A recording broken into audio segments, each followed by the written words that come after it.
നമ്മൾ എന്തിലാണ് ആശ്രയിക്കുന്നത്? നമ്മുടെ പവറോ, നമ്മുടെ പൊസിഷനോ, നമ്മുടെ വെൽത്തിലാണോ?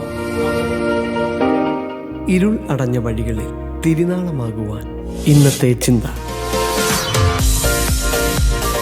Praise the Lord. ഇന്നത്തെ ചിന്ത ജെറമ്യ 49 അധ്യായം. ഈ അധ്യായത്തില് ദൈവം 8ഓളം രാജ്യങ്ങളെ ന്യായം വിധിക്കുന്നത് നമുക്ക് കാണാം. ആദ്യത്തെ രാജ്യമാണ് അമോനിയര്. അവര് ജോർദാന്റെ കിഴക്കായിട്ടാണ് അവർ വസിച്ചത്. അവർക്ക് ഇസ്രായേൽ യഹൂദ ഗോത്രമായിട്ട് എപ്പോഴും ഒരു കോൺഫ്ലിക്റ്റിലായിരുന്നു. 1-ാം വാക്യത്തില് ഇസ്രായേലിന് പുത്രന്മാരില്ലയോ, അവന് അവകാശം ഇല്ലയോ, പിന്നെ മൽക്കോം ഗാദിനെ കൈവശമാക്കിയത് എങ്ങനെ?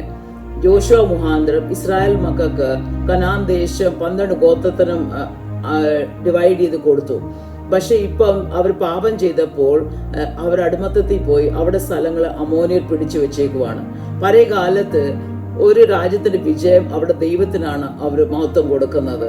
പക്ഷെ നമ്മള് പ്രവാചക പുസ്തകത്തിലും ഹെബ്രായ പുസ്തകത്തിലും നമ്മൾ വായിക്കും, നമ്മളെ യാവേ ദൈവം ഇസ്രായേലിന്റെ മാത്രം ദൈവമല്ല, സകല ജാതികളുടെയും ദൈവമാണ്. God of all the earth നമ്മൾ കാണുന്നത്. ദൈവം ഇസ്രായേൽ മക്കളെ മടക്കി കൊണ്ടുവന്നു, അവരുടെ അവകാശങ്ങളെ കൊടുത്തു.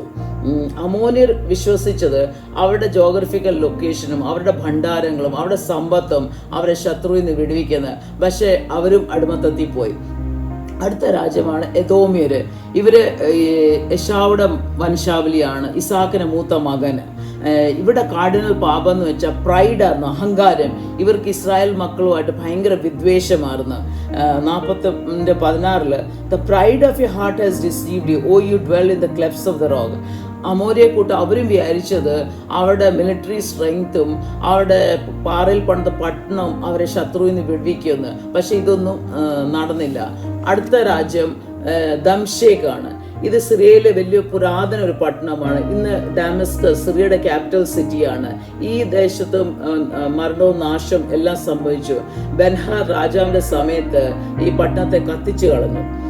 അടുത്ത കെദാറും ഹസോർ രാജ്യങ്ങളാണ്. ഇത് അറബ് നേഷൻസ് ആണ്. ഈ കെദാർ നൊമാഡിക് ട്രൈബ്സ് ആയിരുന്നു. എന്നുവെച്ചാൽ അവർ ഒരു സ്ഥലത്ത് പാർക്കത്തില്ല, അവരവരുടെ ടെന്റും ആടുമാടിനെ എല്ലാം എടുത്ത് പല സ്ഥലങ്ങൾ പോകുന്നതാണ്. ഇവരെയും ദൈവം നെബുക്കദ്നേസർ രാജാവ് മുഖാന്തരം നശിപ്പിച്ചു. അവസാനത്തെ രാജ്യമാണ് എലാം. 35-ാം വാക്യത്തില് എലാമിന്റെ വില്ല് ഒടിച്ചു കളയും. എലാമിന്റെ പഴയ പേര് പേർഷ്യ ആണ്. ഇന്നത്തെ മോഡേൺ ഇറാൻ ആണ് നമുക്ക് കാണാം. ഇവര് 200 മൈൽസ് കിഴക്കാണ് ബാബിലോണിന്റെ പാർത്തത്. ഏറ്റവും ദൂരദേശമായിരുന്നു. പക്ഷെ ഇവരെയും ദൈവം ന്യായം വിധിച്ചു. ഈ വചനത്തിൽ നമ്മൾ എന്തുവാ പഠിക്കുന്നത്? ദൈവം പരിശുദ്ധനാണ്. നമ്മൾ പാപം ചെയ്യുമ്പോൾ ദൈവം ന്യായം വിധിക്കും. പക്ഷെ ദൈവം നമ്മുടെ ശത്രുക്ക് എപ്പോഴും ഒരു ശത്രുവായിരിക്കും. ഒരു രാജ്യവും ദൈവത്തിന്റെ കണ്ണിന് മറയല്ല. എല്ലാ രാജ്യത്തിന്റെ പേരും എക്സാക്ട് ലൊക്കേഷനും അവരുടെ പാപവും ദൈവത്തിന് വ്യക്തമായി അറിയാം. എല്ലാ രാജ്യത്തും ദൈവത്തിന് ഒരു മെസ്സേജ് ഉണ്ട്. ദൈവം നമ്മളെ ഡിസിപ്ലിൻ ചെയ്യുന്നുണ്ട്. ഗോഡ് ഡിവൈൻ ഇന്റർവെൻഷൻ ചെയ്ത് മനുഷ്യന്റെ കാര്യത്തില്.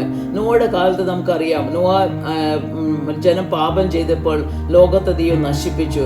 പക്ഷെ ദൈവം സമയം നമ്മളെ ഡിസിപ്ലിൻ ചെയ്ത് നമ്മളെ ഒരു മടങ്ങിത്തിരിവിലേക്കാണ് കൊണ്ടുവരുന്നത്. നമ്മൾ എന്തിലാണ് ആശ്രയിക്കുന്നത്? നമ്മുടെ പവറോ, നമ്മുടെ പൊസിഷനോ, നമ്മുടെ വെൽത്തിലാണോ?